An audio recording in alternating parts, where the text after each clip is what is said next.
Hello student, my name is Manish Dubey. This is the lecture of metrology and measuring instrument. आज हम metrology and measuring instrument में बात करेंगे temperature measurement की, strain measurement की। पहले हम टेम्परेचर मेजरमेंट की बात कर लेते हैं, फिर स्ट्रेन मेजरमेंट की बात करेंगे।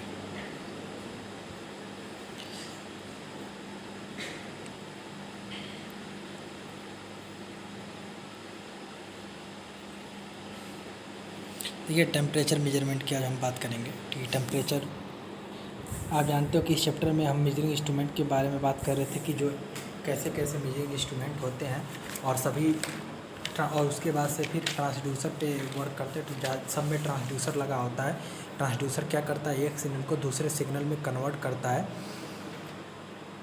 तो देखो इसमें टेम्परेचर मेजरिंग इंस्ट्रूमेंट है, इसमें भी ट्रांसड्यूसर लगा होता है। और देखिए जो टेम्परेचर तो आप लोग जानते हो क्या होता है। टेम्परेचर किन्हीं भी दो वस्तुओं के मध्य होने वाले हीट के फ्लो को दिखाता है कि हीट जैसे मान लो टेम्परेचर अधिक रहेगा तो एक वस्तु का जैसे ये कोई तुम्हारा मेटल है,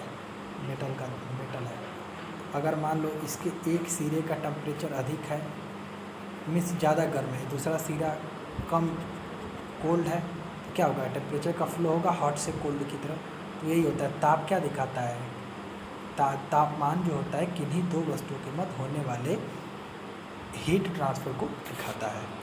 या अगर जनरल टर्म में बात करेंगे तो टेम्परेचर हॉटनेस या कोल्डनेस को बताता है कि कोई भी वस्तु कितना गर्म है, कोई भी वस्तु कितना ठंडा है। तो आप जानते हो कि तापक्रम का कोई भी मानक निर्धारित न होने के कारण इसका मापन सीधे न होकर पदार्थ के ऊष्मा के स्तर पर निर्भर करने वाले गुणों को मापन करने से प्राप्त होता है।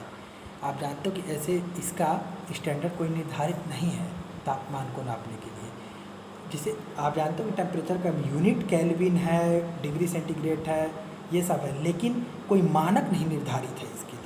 तो इसलिए हम क्या करते हैं, जैसे कोई भी पदार्थ हो, जानते हो डिफरेंट पदार्थ मटेरियल डिफरेंट टेम्परेचर पे अपनी प्रॉपर्टी अलग अलग शो करते हैं। तो उन्हीं प्रॉपर्टी को लेके आप देखते हो कि कैसे टेम्परेचर मेजर करते हो।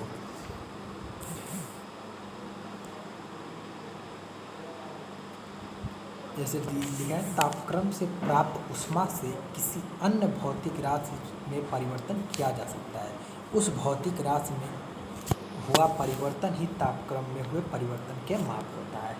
मीन्स किसी और फिजिकल क्वांटिटी में चेंज कर देंगे और उसी फिजिकल क्वांटिटी में हुए चेंज को टेम्परेचर मेजरमेंट टेम्परेचर चेंज कर देंगे।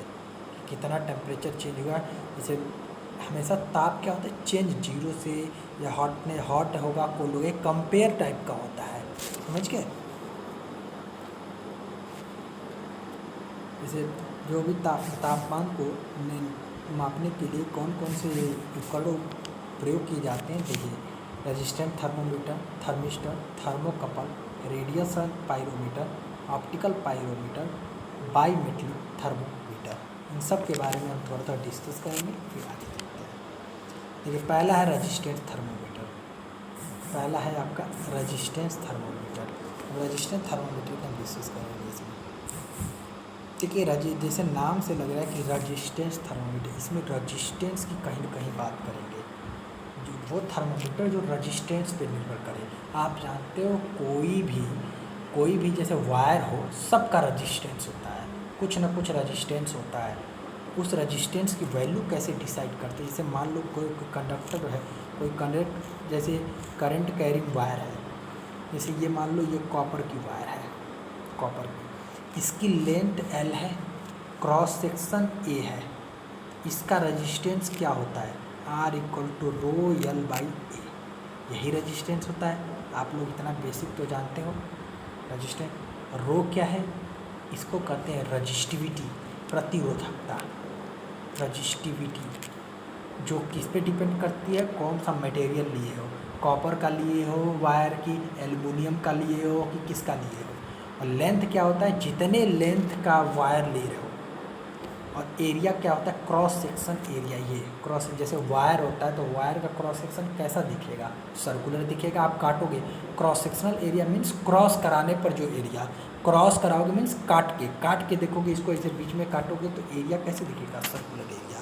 तो एक बात आपको समझ में आ रही है, रजिस्टेंस जो होता है ROL/A, रजिस्टेंस किसके डायरेक्टली प्रोपोर्शनल है, रजिस्टेंस लेंथ के डायरेक्टली प्रोपोर्शनल है। देख रहे हो, देखो R डायरेक्टली प्रोपोर्शनल समानुपाती है ना, L इसके सामने आ रहा है, समानुपाती मीन्स सामने आ रहा है, सामने समान अनुपाती मीन्स अगर लंबाई बढ़ेगा तो रजिस्टेंस बढ़ेगा। लंबाई बिन अगर मान लो ये कोई, मान लो ये कॉपर का वायर है, ये इतना लंबा, मान लो ये 2 सेंटीमीटर है और ये कॉपर का वायर 4 सेंटीमीटर है और क्रॉस सेक्शन एरिया सेम है, जितना मोटा ये है उतना ही मोटा ये है। क्रॉस सेक्शन एरिया मतलब मोटाई, जितना मोटाई है उतना मोटाई है, तो ये 4 सेंटीमीटर। इन दोनों में कोई पूछे कि रजिस्टेंस किसका अधिक है, जैसे ये भी कॉपर का है ये भी कॉपर का है, तभी तो कंपेयर। एक बात बता, तुलना कैसे करते हैं कि नहीं, दो लोगों के बीच में, दो समान लोगों के बीच में ही तो तुलना करेंगे, समान इन्वायरमेंट है तो ये भी कॉपर का ये भी कॉपर का है, तो इन दोनों में रजिस्टेंस किसका अधिक होगा, इसका रजिस्टेंस होगा। अभी तो पढ़े, और R=ρL/A मीन्स जिसका लंबाई ज़्यादा होगा उसका रजिस्टेंस ज़्यादा होगा, तो 4 सेंटीमीटर के वायर में अधिक रेजिस्टेंस होगा। उसी तरह एरिया के इनवर्सली प्रोपोर्शनल है। देखो R क्या है, ρL/A, ये बेसिक कॉन्सेप्ट बता रहा हूँ आप लोगों को। तो R is inversely proportional to A, इसका मतलब क्रॉस सेक्शन एरिया बढ़ेगा तो रेजिस्टेंस की वैल्यू कम होगी। क्यों? क्योंकि ये उल्टा है ना, ये नीचे है ना, तो जब ये नीचे वाला चीज़ बढ़ता है, जब इनवर्सली प्रोपोर्शनल होता है तो नीचे वाला चीज़ बढ़ता है तो ये चीज़ घटता है। देखो उल्टा प्रोपोर्शनल है। तो उसी तरह से अगर मान लो ये कॉपर का वायर इतना पतला है, दूसरा कॉपर का वायर इतना मोटा है, तो ये दोनों कॉपर के वायर हैं, कॉपर के वायर है, तो इसमें इन दोनों में और लेंथ सेम है, लंबाई समान है। जब दोनों का लंबाई सेम है तो किसमें रजिस्टेंस ज़्यादा होगा। जैसे R मैंने बताया था इनवर्सली प्रोपोर्शनल A के, जिसकी मोटाई अधिक रहेगी उसका रजिस्टेंस कम होगा। समझ रहे हो? देखो इसकी मोटाई अधिक है तो इसका रजिस्टेंस कम है, ये पतला तार है तो इसका रजिस्टेंस, पतला का तार है मतलब एरिया जो होगा आपका कम होगा तो रजिस्टेंस अधिक होगा। समझा? ये रजिस्टेंस का थोड़ा सा कॉन्सेप्ट बता दिया मैंने। देखो उसी तरह से रजिस्टेंस जो होता है टेम्परेचर के, तापमान के परिवर्तन से भी धातु का प्रतिरोध बदलता है। जो भी मेटल्स होता है उसका तापमान के परिवर्तन से भी प्रतिरोध बढ़ता है। इसी सिद्धांत पे विद्युत प्रतिरोध तापमापी काम करता है। जो भी रजिस्टेंस थर्मोमीटर इसी सिद्धांत पे काम करता है। जानते हो, आप लोग पढ़े होंगे 10th या 12th में कि तापमान बढ़ने पर धातु के तार का प्रतिरोध बढ़ता है। जैसे कोई मेटल का वायर है, जैसे मैंने अभी लंबाई और एरिया में देख लिया, उसी तरह से टेम्परेचर में अगर देखेंगे, अगर ये कॉपर का वायर है मीन्स मेटल धातु का तार है, अगर इसका टेम्परेचर बढ़ा रहे हो, टेम्परेचर में इसको गर्म कर रहे हो, टेम्परेचर बढ़ा के गर्म कर रहे हो और टेम्परेचर बढ़ा रहे हो, तो इसका रजिस्टेंस क्या होगा, धातु के तार का प्रतिरोध बढ़ेगा, रजिस्टेंस बढ़ेगा। टेम्परेचर बढ़ाओगे तो रजिस्टेंस बढ़ेगा। समझ आ गया? जबकि अर्धचालक मीन्स सेमीकंडक्टर जो होते हैं, जैसे सेमीकंडक्टर आप लोग जानते ही हो, सेमीकंडक्टर जो चालक और कुचालक के बीच में होते हैं, उनका प्रतिरोध तापमान बढ़ने पर घटता है। मीन्स अगर जैसे सेमीकंडक्टर है कोई, तो उसका अगर टेम्परेचर बढ़ाओगे तो प्रतिरोध घटेगा। समझ में आ गया? ये आपका कॉन्सेप्ट दिमाग में थोड़ा सा रख लो। इसी प्रतिरोध पे, इसी कॉन्सेप्ट पे आपका रेजिस्टेंस थर्मोमीटर काम करता है। जैसे देखिए ये आपका डायग्राम है, जैसे ये देखिए ये प्लेटिनम की धातु है, तांबा की कॉपर, देखो तापमान बढ़ रहा है 400 से 600, फिर 800, फिर 1000 केल्विन हो रहा है। कि देखो लीनियर मीन्स क्या हो, देखो रेजिस्टेंस बढ़ रहा है रेजिस्टेंस, देख रहे हो यहाँ पे, देखो ऐसे बढ़ रहा है ना, जहाँ से ग्राफ देखने तो आता ही है। तो ये होता है आपका रेजिस्टेंस थर्मोमीटर।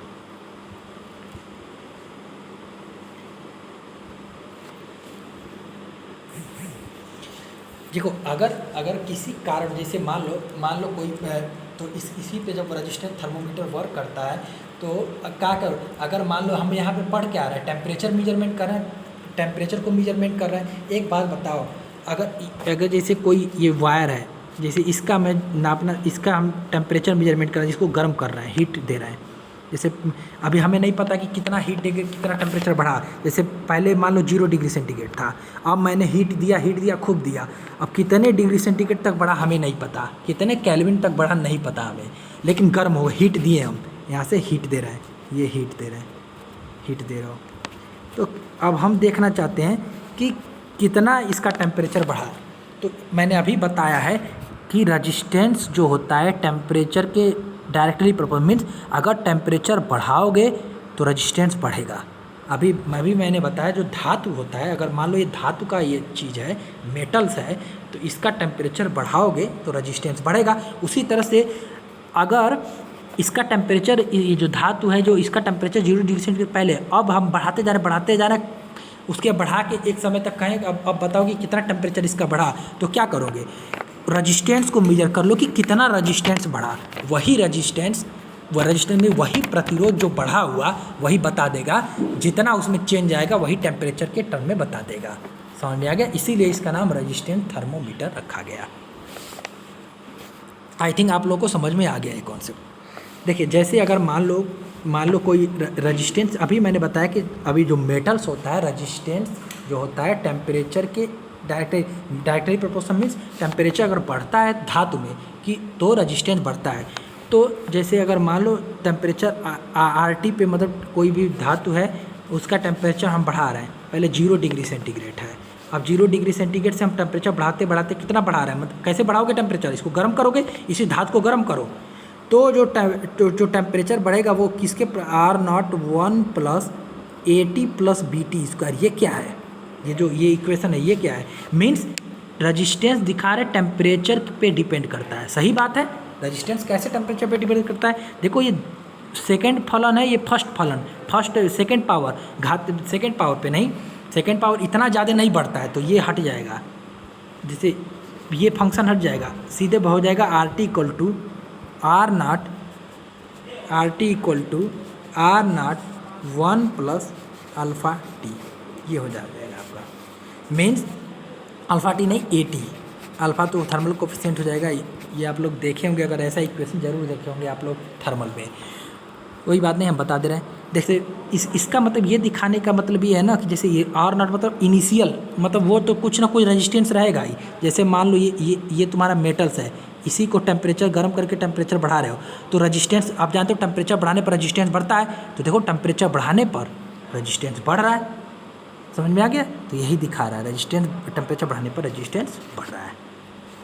ए और बी जो है, ए और बी हैं इसमें कांस्टेंट हैं, जिनका मान चालक के पदार्थ पे निर्भर करता है।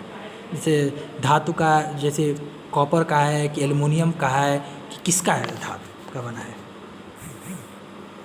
इसलिए प्रतिरोध जो मापने के लिए ऐसी धातु का चुनाव किया जाना चाहिए जिनके प्रतिरोध में परिवर्तन तापमान परिवर्तन के समानुपाती हो। सही बात है। अभी मैंने बताया है कि जो रजिस्टेंस कैसे, रजिस्टेंस जो हो रहा है टेम्परेचर बढ़ने पर बढ़ता है, तो हम क्या चाहते हैं, हम जो थर्मोमीटर बनाएंगे, रजिस्टेंस थर्मोमीटर बनाएंगे, ऐसे धातु का बनाएंगे कि जो थोड़ा सा भी टेम्परेचर बढ़े तो रजिस्टेंस उसका फटाक से बढ़ जाए, उतना बढ़ जाए, ताकि हमें डिटेक्शन करने में आसानी हो। पता चले कि कोई ऐसे धातु का बना दिए थर्मोमीटर, टेम्परेचर तो तुम बढ़ाए जा रहे हो और उसका रजिस्टेंस बढ़ ही नहीं रहा है, उसका रजिस्टेंस बढ़ नहीं रहा है, तो क्या होगा, तुम्हें गलत रीडिंग देगा। कैसे, मान लो अगर तुम किसी के जैसे मान लो 100 डिग्री सेंटीग्रेड तक बढ़ा लिए और पता चला रजिस्टेंस ज़्यादा नहीं बढ़ा, कम ही बढ़ा, तो ये रजिस्टेंस थर्मोमीटर 100 डिग्री सेंटीग्रेड न देकर रीडिंग 40 या 50 डिग्री सेंटीग्रेड देगा। तो इससे क्या होगा, इससे तुम्हें पता नहीं चलेगा कि कितना टेम्परेचर बढ़ा, ब्लास्ट हो सकता है या मटेरियल गल सकता है, मतलब कुछ भी हो सकता है।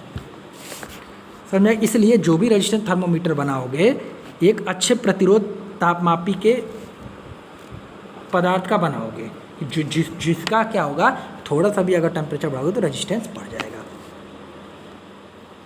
सामान्यतः प्लेटिनम निकिल की मिश्र धातुएं प्रतिरोध तापमापी के लिए प्रयुक्त किए जाने वाले पदार्थ हैं। ज़्यादातर किस में बनाते हैं, प्लेटिनम का बनाते हैं या निकिल का मिश्र धातु का बनाते हैं। समझ में आ गया? इसी का बनाते हैं आप लोग ये रेजिस्टेंस थर्मोमीटर, क्योंकि इनका प्रतिरोध तापमान के साथ लगभग समानुपाती रूप से बढ़ता है। अभी मैंने बताया कि जब क्या होना चाहिए, टेम्परेचर जो बढ़ा तो रेजिस्टेंस बढ़ना ही चाहिए, तभी तो रीडिंग ले पाओगे।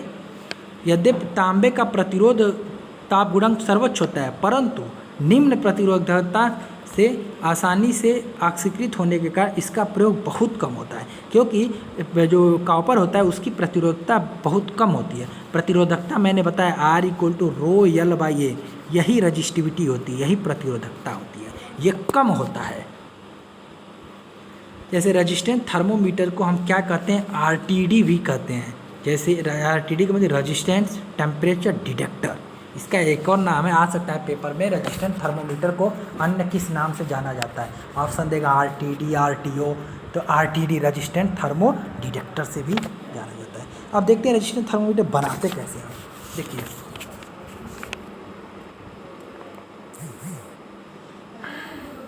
जैसे ये आपका रेजिस्टेंस थर्मोमीटर डायग्राम दिख रहा है ना, रेजिस्टेंस प्लेटिनम रेजिस्टेंस। मैंने अभी बताया ज़्यादातर प्लेटिनम क्या निकिल मिश्र धातु का बनाते, तो ये प्लेटिनम का। तो प्लेटिनम का देख रहे हो, ये ग्लास है, ग्लास में क्या करोगे, एक मतलब इंसुलेटर मीन्स कुचालक जैसे लकड़ी हो गया, पत्थर हो गया, ये सब कुचालक है, मीन्स जिसमें मुक्त इलेक्ट्रॉन नहीं पाए, जिसमें करंट का फ्लो नहीं होता है। जैसे लकड़ी का हत्था बनाते हो ना, वो इंसुलेटर है। तो इस लकड़ी पे क्या करो, इसके चारों तरफ प्लेटिनम की वायर लपेट दो, इंसुलेटर पे चारों तरफ प्लेटिनम की वायर लपेट दो। समझ में आ गया, इसे बनाते हैं। अब आगे देखते हैं इसे कैसे मेजर करते हैं।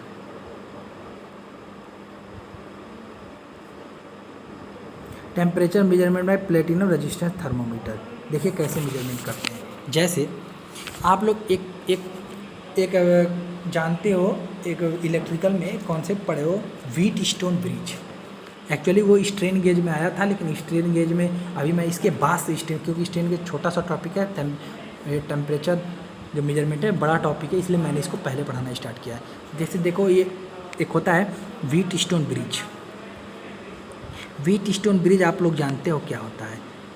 नहीं जानते तो मैं थोड़ा सा बताया था व्हीट स्टोन ब्रिज क्या होता है। इसमें 4 प्रतिरोध होते हैं।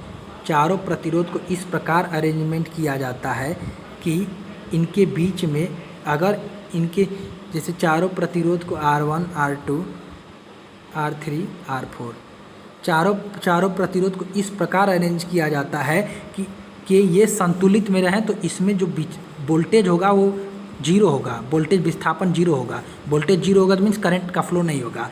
अगर इसमें से कोई भी एक रेजिस्टेंस की वैल्यू चेंज होगी तो ये संतुलन बिगड़ जाएगा। संतुलन बिगड़ जाएगा मीन्स इसमें ये बीच में जो ये कैलिब्रेटेड स्केल है ना, इसमें क्या होगा, दिखाई देगा कि इसमें वोल्टेज आ जाएगा। जैसे इसका मान कैसा होता है, जैसे देखो अभी रेजिस्टेंस जैसे मैं दिखा रहा हूँ, देखो ये व्हीट स्टोन ब्रिज होता है। देखो व्हीट स्टोन ब्रिज देख रहे हो, एक ये रेजिस्टेंस है, एक ये रेजिस्टेंस है, एक ये रेजिस्टेंस है, 4 रेजिस्टेंस है आपके। चारों रेजिस्टेंस कैसे हैं आपके, इस प्रकार अरेंज हैं।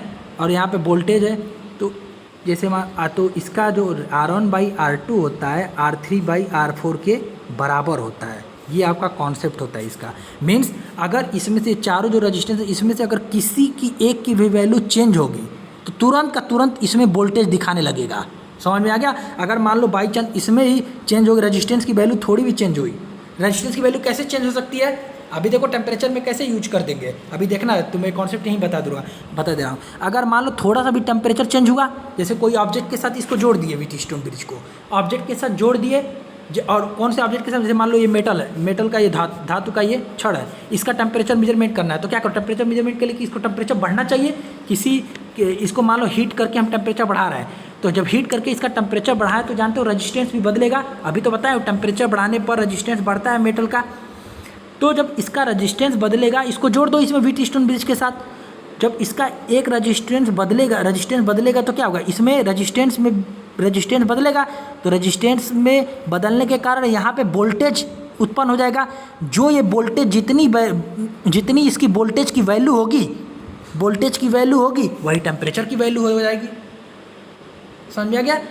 जैसे व्हीट स्टोन ब्रिज में जैसे आप लोग जैसे मान लो यहाँ पे करंट I1 है, ये I2 करंट है, I1 करंट I2 करंट इसमें है, और यहाँ या इसमें भी I1 जा रहा है, इसमें I2 जा रहा है, तो यहाँ से दोनों मिलके I1 प्लस I2 बाहर निकल जा रहा है, इसमें चले जा रहे हैं। देखो तो वोल्टेज भी देखो इन दोनों के बीच में वोल्टेज सेम होता है, ए और बी के बीच में, ए और बी संतुलित है ना, तो वी ए बराबर we B, I1 R1 equal to I2 R2, ये आप लोग देखे हो, पढ़े हो। I1 R1 नहीं, I1 R1 equal to I3 R3, I1 R1 equal to I3 R3, और I2 R2 equal to I3 R4।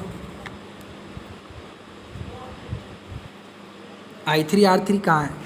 I2 में जो 2 में कौन सा करंट है, इसको मैं R1/R2 जो है उसी को बता रहा हूँ। जैसे देखो यहाँ पे करंट, इसमें यहाँ से करंट गई तो यहाँ से करंट दो भागों में बढ़ जाएगी, एक I1 हो जाएगी, I2 हो जाएगी, तो I1 यहाँ से I2। तो देखो मैंने बताया ए और बी के बीच में वोल्टेज सेम है, अगर इनके बीच में वोल्टेज नापो, जो इस पॉइंट का वोल्टेज है वही इस पॉइंट का वोल्टेज है, तो क्या हो जाएगा V A equal to V D, इन दो वोल्टेज सेम है। जब वोल्टेज सेम है तो I1 R1 equal to I3 नहीं I2 है ना, I2 R2 R3, क्योंकि इसमें I2 है, और इसमें क्या हो जाएगा आपका, इसमें I1 R2 equal to I2 R4। क्यों? क्योंकि देखो इसमें भी I2 ही जा रहा है, देखो कि I2 यहीं से आ रहा है, I2 R4, इसका रजिस्टेंस R4 है, और इसका इसमें I1 ही जा रहा है, तो I1 R2, देखो यहाँ पे I1 R2,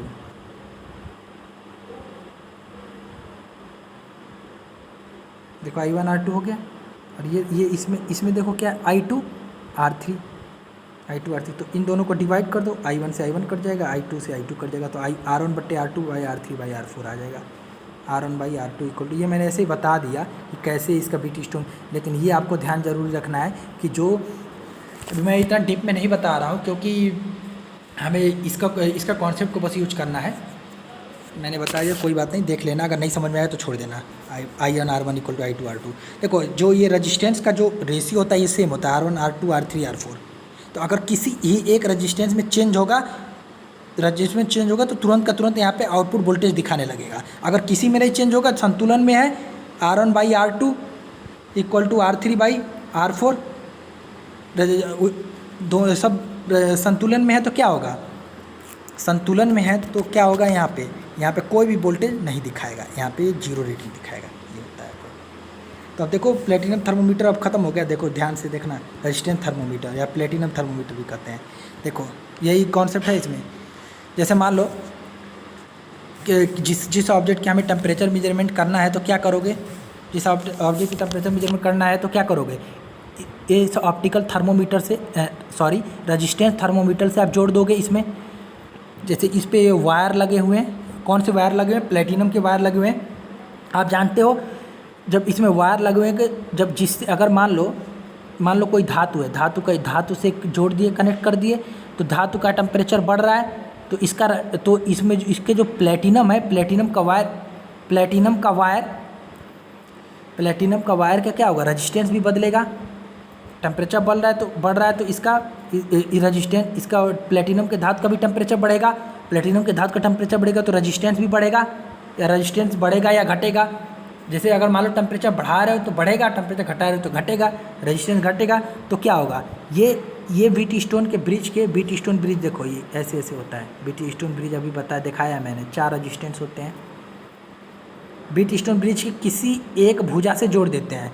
जैसे देखो इससे जोड़ दिया गया AD से, यहाँ पे रेजिस्टेंस है, तो क्या होगा, जब इसमें टेम्परेचर बढ़ रहा है तो रेजिस्टेंस भी इसका बदलेगा, तो तुरंत का तुरंत यहाँ पे रेजिस्टेंस की रीडिंग दिखाने लगेगा। देखो रेजिस्टेंस की रीडिंग कैसे दिखाने लगा, कितना रेजिस्टेंस बढ़ा, यहाँ पे पॉइंटर से जोड़ देते हैं, और जितना रेजिस्टेंस चेंज होता है यहाँ पे वोल्टेज में दिखाने लगता है। क्यों? क्योंकि अभी मैंने बताया व्हीटस्टोन ब्रिज में अगर ये चारों रजिस्टेंस होते हैं, किसी एक भी रजिस्टेंस की वैल्यू चेंज होगी तो यहाँ बीच में वोल्टेज दिखाने लगेगा। वोल्टेज दिखाने मीन्स करंट का फ्लो होना स्टार्ट हो जाएगा।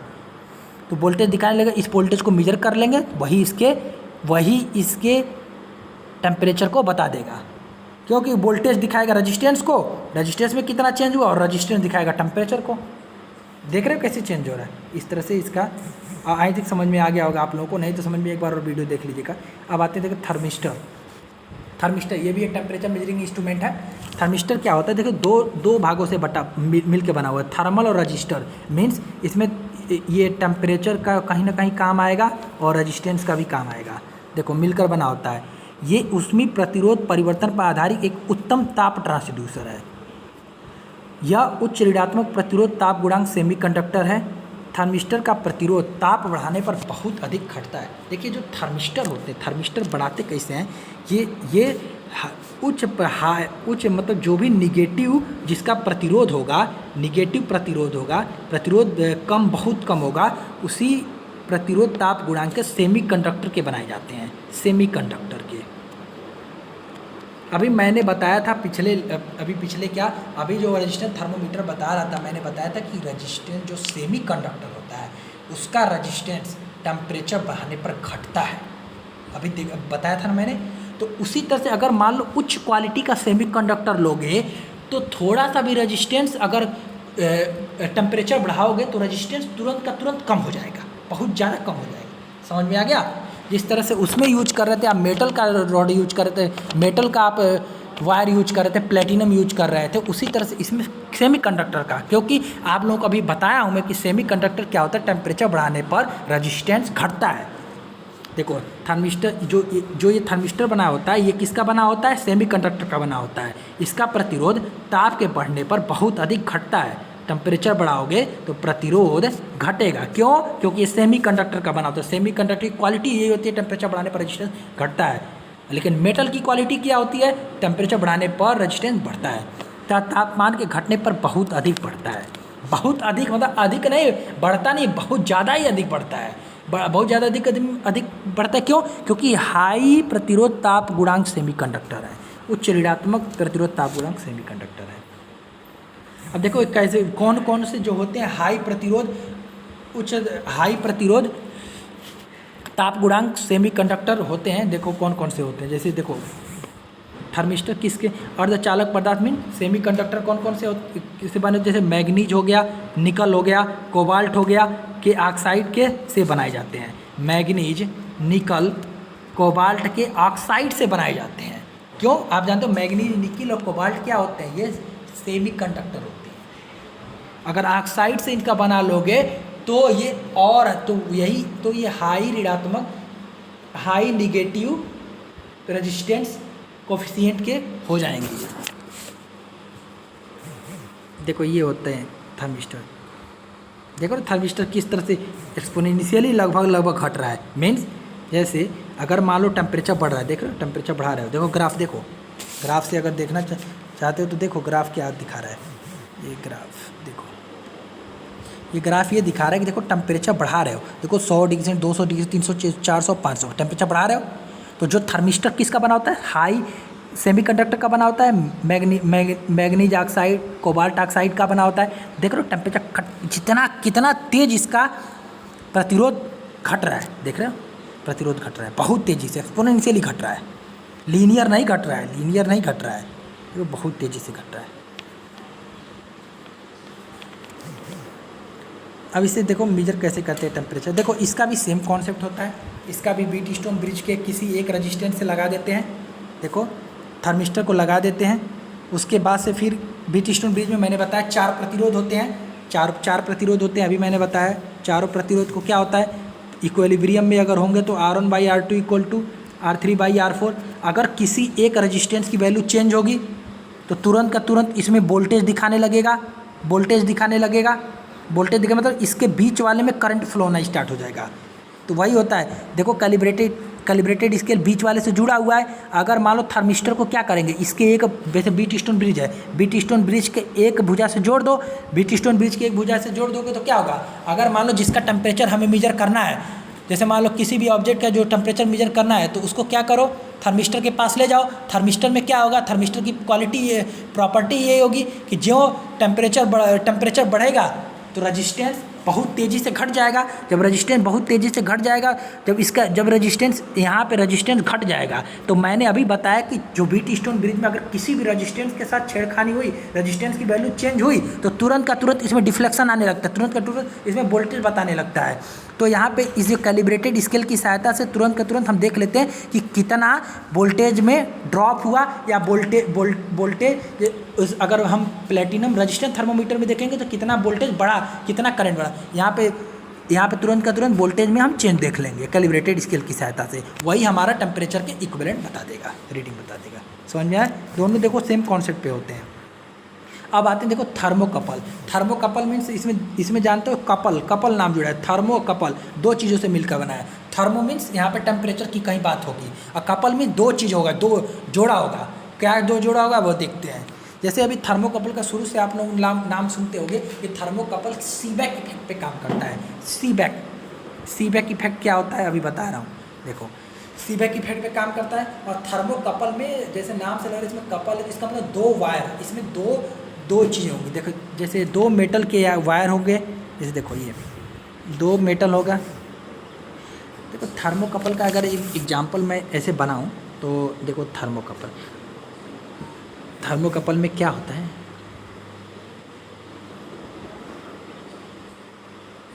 देखो थर्मोकपल में क्या होता है, दो असमान धातु डिसिमिलर मेटल को एक सिरे पर परस्पर जोड़ा जाता है। मीन्स दो असमान धातु, देखो एक धातु ये है, एक धातु ये है। अगर ऐसे नहीं समझ में आ रहा आप लोगों को तो जैसे मान लो एक धातु ये है, मेटल 1 है, एक धातु ये है, मेटल 2 है। इन दोनों धातुओं को एक जंक्शन पे जोड़ दो, एक जंक्शन पे परस्पर जोड़ा जाता है तथा इनके जंक्शन को, देखो एक जंक्शन को जोड़ दिया गया, एक धातु ये, वही धातु है ये ना, एक धातु ये है, तो वह इसके जंक्शन को देखो दो डिसिमिलर मेटल को, डिसिमिलर ये मेटल अलग है, ये मेटल अलग है, परस्पर जोड़ा जाता है। उसके जंक्शन को गर्म किया जाता है। जब गर्म किया जाता है तो इनके मध्य वोल्टेज उत्पन्न हो जाता है। कैसे, देखो ध्यान से, जब दो जंक्शन को जोड़ा जाता है और ये दोनों जंक्शन जो अलग अलग टेम्परेचर पर रखे होते हैं, अलग अलग टेम्परेचर पर रखे होते हैं। जैसे मान लो ये हॉट एंड है, ये कोल्ड एंड है, ध्यान से सुनना। तो ये हॉट एंड है, ये कोल्ड एंड है। कैसे, फिर से ध्यान से सुनो, नहीं समझ में आया? देखो थर्मोकपल में क्या होता है कि दो डिसिमिलर मेटल को किसी एक जंक्शन पे जोड़ते हैं, तभी तो इसका नाम कपल है। क्यों? क्योंकि दो में एक मेटल ये है, एक मेटल ये है, डिसिमेटल एक जंक्शन पे जोड़ देते हैं।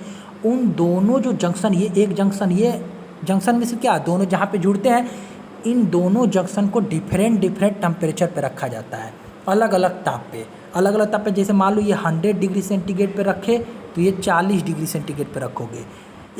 इसका मतलब एक थोड़ा सा ठंडा होगा तो दूसरा सिरा थोड़ा सा गर्म होगा। ये हॉट एंड है, ये कोल्ड एंड है। ध्यान से, ये हॉट एंड है, कोल्ड एंड है। जब इनके बीच में जोड़ा जाता है, एक को अलग टेम्परेचर पर रखा जाता है, एक दूसरे को अलग टेम्परेचर पर रखा जाता है, तो इनके बीच में अलग अलग टेम्परेचर डिफरेंस के कारण एक ईएमएफ जनरेट हो जाता है। EMF means electromotive force generate हो जाता है। जो इलेक्ट्रोमोटिव फोर्स जनरेशन के कारण क्या होता है, इसमें करंट फ्लो होने लगता है। वही करंट को हम मेजर कर लेते हैं, वही इनके तापांतर के बराबर होता है। मीन्स जो इलेक्ट्रोमोटिव फोर्स जो जनरेट हो जाता है वही इसके तापमान, जितना ही अधिक तापमान में अंतर रहेगा वही आपका उतना ही आपका ईएमएफ जनरेट होगा, इलेक्ट्रोमोटिव फोर्स जनरेट होगा। इसी को कहते हैं सीबेक इफेक्ट।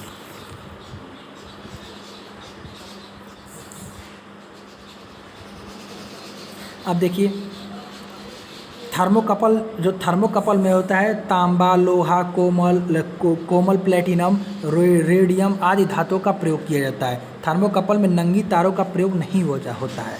समझा? अब देखो थर्मोकपल जो अभी बनाया हो, अब जैसे मान लो कि थर्मोकपल से किसी की टेम्परेचर कैसे मेजर करते हो, ध्यान से देखना, एक डायग्राम में बना रहा हूँ आप लोगों को भी। देखो जैसे मान लो अभी थर्मोकपल में मैंने बताया है कि दो जंक्शन होता है। जैसे जंक्शन बना देते हैं दो धातु का। जैसे एक मेटल ये है, एक मेटल ये है, मेटल 2। डायग्राम ध्यान से देखना। ये देखिए, जैसे आप लोग जानते हो कि ये मान लो हॉट इंड है, ये कोल्ड इंड है। ये कैसे हॉट हो गया? आप कहोगे सर ये कैसे हॉट हो गया? देखो, जिसका टेम्परेचर मेजरमेंट का, जैसे मान लो ये कोई धातु है, इसका टेम्परेचर हम बढ़ा रहे हैं। टेम्परेचर बढ़ा रहे हैं मतलब इसको गर्म कर रहे हैं। गर्म कर रहे तो इसका टेम्परेचर बढ़ेगा। हम ये नहीं जानते कि कितना टेम्परेचर बढ़ा, मुझे टेम्परेचर मेजरमेंट करना है। तो क्या करो, इसको इसके हॉट इंड के पास ले आओ। तो इसके इस इंड के पास ले आओ। जब इसके इस जंक्शन पे ले आओगे, यहाँ पे ले आओगे इस पॉइंट पे, तो ये अपने आप हॉट इंड हो जाएगा। क्यों? क्योंकि इसका टेम्परेचर बढ़ जाएगा। लेकिन ये जो इंड है, मीन्स दो इंड होता है ना, जो ये इंड है, ये इंड, इसका इंड का टेम्परेचर वही का वही रहेगा। क्यों? क्योंकि यहाँ पर थोड़ी ना इसको जोड़े हो। हमें तो टेम्परेचर मेजरमेंट, इसका टेम्परेचर हाई हो रहा है तो इसको इसी इंड पर जोड़ोगे ना। इसका ये तो इंड सेम ही रहेगा। तो देखो टेम्परेचर में डिफरेंस आ गया। क्यों? क्योंकि यहाँ पे इसको इसके साथ जोड़े तो इसका टेम्परेचर बढ़ गया और इसका टेम्परेचर वही का वही रहा, तो टेम्परेचर में डिफरेंस आ जाएगा। यही टेम्परेचर में डिफरेंस यहाँ पे वोल्टेज के द्वारा देख लेंगे कितना टेम्परेचर में डिफरेंस आया। यही वोल्टेज दिखा देगा। कैसे दिखा देगा? इन दोनों टेम्परेचर में जब टेम्परेचर में डिफरेंस आ जाएगा तो वोल्टेज जनरेट हो जाएगा। वही वोल्टेज इसके voltage means EMF, electromotive force generate हो जाएगा। इलेक्ट्रोमोटिव फोर्स के कारण वोल्टेज आएगा। वोल्टेज मीन्स करंट का फ्लो होना स्टार्ट हो जाएगा। तो उसी को मेजर कर लेंगे और वही बता देगा कितना आपका टेम्परेचर चेंज हुआ। समझ में आ गया? आई थिंक समझ में आ गया होगा इसका कॉन्सेप्ट थर्मोकपल का। इसी को कहते हैं सीबेक इफेक्ट। चलिए धन्यवाद। अगले लेक्चर में देखेंगे कि ऑप्टिकल पायरोमीटर क्या होते हैं, ये सब क्या होते हैं।